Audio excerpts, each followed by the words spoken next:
Selamat datang di dalam video seri Memahami Sekolah bagian 6 dengan tema frame politik.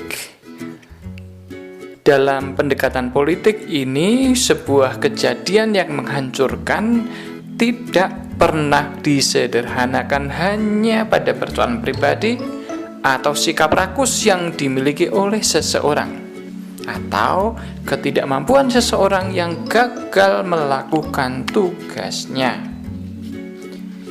Kondisi pandemi COVID-19 sejak awal tahun 2020 dan telah tercatat menjangkiti lebih dari 3 juta orang pada minggu kedua Mei 2020 tidak pernah disederhanakan menjadi persoalan sederhana. Sampai akhir April, Italia, Spanyol tercatat merupakan 2 negara Eropa yang sudah mencapai jumlah kematian paling besar di benua biru tersebut. Apakah peningkatan jumlah orang yang terkena COVID-19 hanya disebabkan oleh kegagalan para pemimpin negara di dalam menetapkan aturan yang lebih ketat sejak awal? Dalam salah satu wawancara di Euronews pada pertengahan April 2020, Arantxa González, Menteri Luar Negeri Spanyol, dicerca oleh sang jurnalis. Sadar tidak bahwa pemerintah Spanyol sudah melakukan kesalahan besar, yaitu dengan tidak menerapkan kebijakan lockdown lebih awal. Maksudnya lebih awal pada bulan Maret. Arantxa González membeberkan bahwa keputusan lockdown secara menyeluruh tidak bisa dilakukan dengan asal-asalan. Apa yang dilakukan oleh pemerintah Spanyol tidak bisa dilepaskan dari apa yang telah ditetapkan oleh WHO dan Uni Eropa. Mengapa? WHO baru menyatakan bahwa COVID-19 sebagai pandemik pada tanggal 11 Maret 2020. Oleh karena itu, negara-negara manapun sebenarnya tidak bisa terlalu banyak berbuat tanpa adanya sikap yang jelas dari otoritas tertinggi di dalam bidang kesehatan, yang dalam hal ini adalah WHO. Pendekatan politik melihat bahwa realitas bersifat sangat dinamis. Ada begitu banyak unsur yang saling bertautan satu sama lain. Sebuah keputusan atau kebijakan yang diambil oleh pemerintah dalam suatu negara yang merdeka tidak sepenuhnya berada di tangan para pejabat berwenang tersebut. Kasus pandemi COVID-19 menjadi contoh nyata. Apa yang terjadi dalam satu negara tidak bisa dilepaskan dari pandangan internasional. Tentu saja pemerintah Spanyol seperti pemerintah di negara-negara lain harus berhadapan dengan bulan-bulanan kritik dari berbagai pihak, khususnya tentu saja kelompok oposan politik dari dalam negeri. Hal yang tentu saja tidak berbeda dengan apa yang terjadi di Indonesia. Mau pulang kampung atau mudik, itu perdebatan yang menjadi sangat menarik sesudah Najwa Shihab mewawancarai Presiden Jokowi beberapa waktu yang lalu.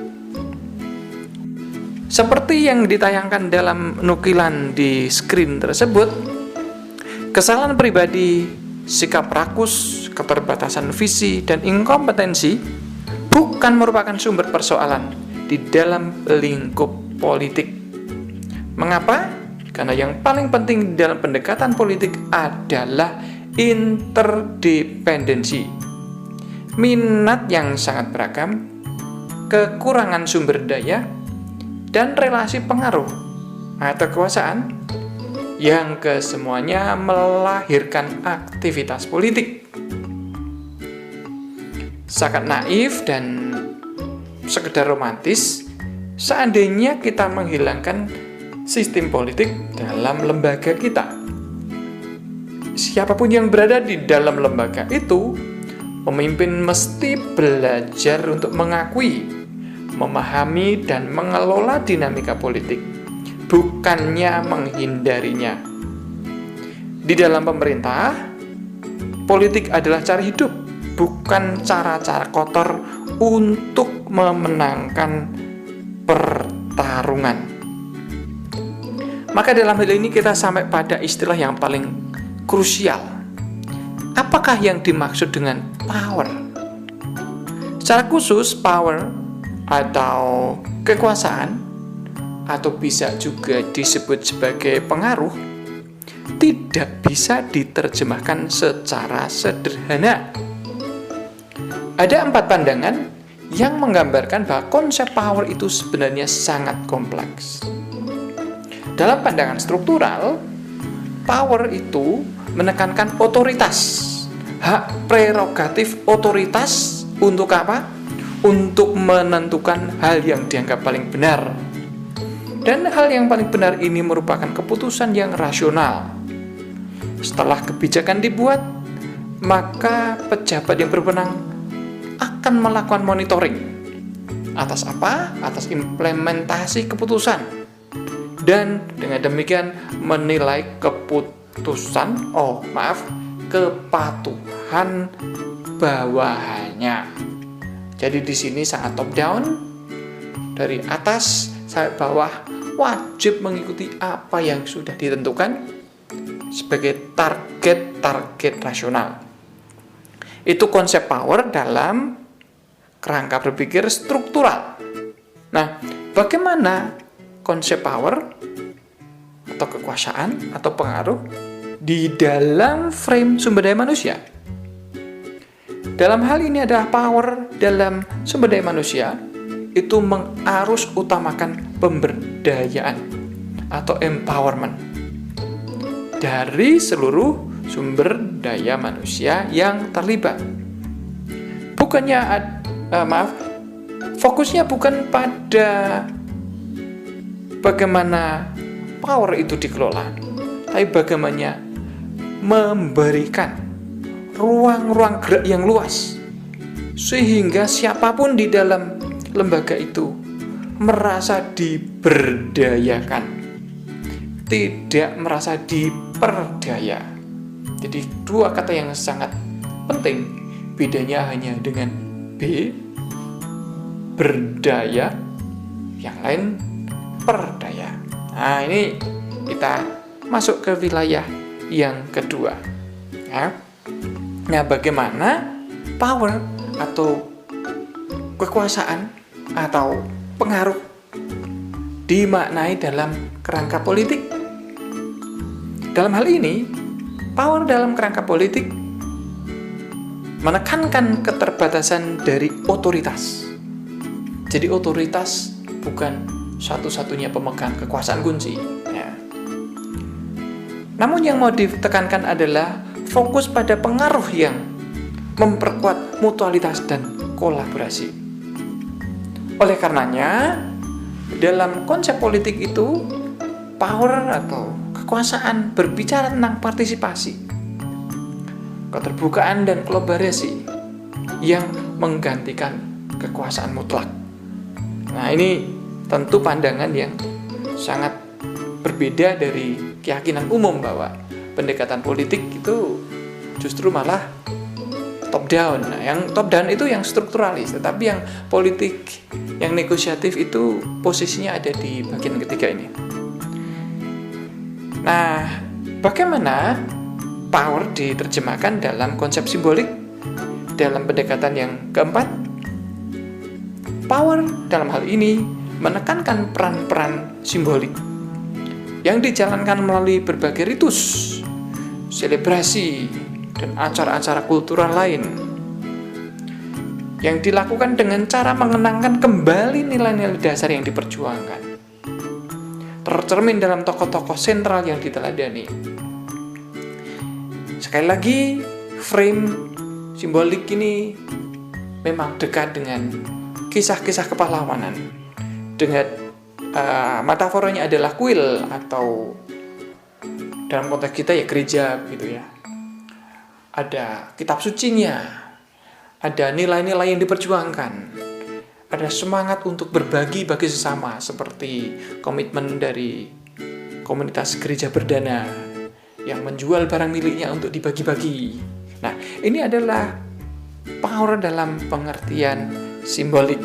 Nah, kita akan segera beranjak lebih lanjut bahwa pandangan politik memandang otoritas hanya salah satu dari banyak bentuk yang memegang kekuasaan atau pengaruh macam ini. Pendekatan ini mengakui pentingnya kepentingan individu dan kelompok. Namun pada waktu yang sama juga menekankan keterbatasan sumber dana, sumber daya, dan sekaligus preferensi yang saling tidak akur satu sama lain. Dengan demikian, di dalam konteks power di kacamata politik ini, isu pokoknya adalah bagaimana masing-masing pengaruh, masing-masing kelompok menyampaikan preferensi mereka, minat mereka. Untuk apa? Untuk memperebutkan pengaruh. Demi apa? Demi mobilisasi apa yang mereka butuhkan. Dengan demikian, dilihat dari perspektif ini, power atau kekuasaan tidak dipandang secara negatif, sebagaimana yang digambarkan oleh Michel Foucault berikut ini. We have to stop describing power always in negative terms, as in it excludes, it represses. In fact, power produces, it produces reality. Foucault menulis di tahun 75. Ini salah satu yang banyak diacu, ya. Mari kita memasuki bagian akhir dari video ini dan kita akan mendiskusikan kelima unsur penting yang menjadi prinsip-prinsip dasar dari frame politik ini. Apakah itu? Kita akan sekilas membaca di bagian ini, karena dalam slide-slide berikutnya kita akan memberikan elaborasi yang lebih detail. Prinsip pertama berbunyi, organisasi merupakan suatu koalisi dari berbagai individu dan kelompok-kelompok tertentu. Kata kunci dari prinsip pertama ini adalah koalisi. Ya, koalisi yang isinya bukan dari orang-orang yang memiliki kesamaan karakteristik. Koalisi itu isinya adalah orang-orang yang saling berbeda kepentingan. Nah, ini kata kuncinya. Koalisi dari berbagai individu dan kelompok yang mempunyai kepentingan sendiri-sendiri. Prinsip kedua berbunyi, anggota-anggota koalisi memiliki keragaman perbedaan dalam hal nilai, keyakinan, informasi, minat, dan persepsi terhadap realitas. Perbedaan latar belakang dari para anggota koalisi tersebut sebenarnya mencerminkan perbedaan dalam hal nilai. Dan nilai ini mengacu pada hal-hal apa yang dianggap benar dan baik untuk diperjuangkan. Nah, selain perbedaan nilai, juga ada perbedaan keyakinan. Bisa keyakinan ideologis, bisa juga keyakinan keagamaan. Dan juga selain nilai dan keyakinan, ada perbedaan informasi, minat, dan persepsi terhadap realitas. Nah, satu poin terkait dengan persepsi ini menjadi sangat penting.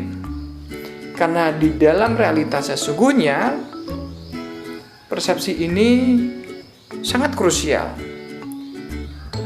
Keberhasilan seorang teman itu bisa dipersepsikan sebagai sesuatu yang mengancam.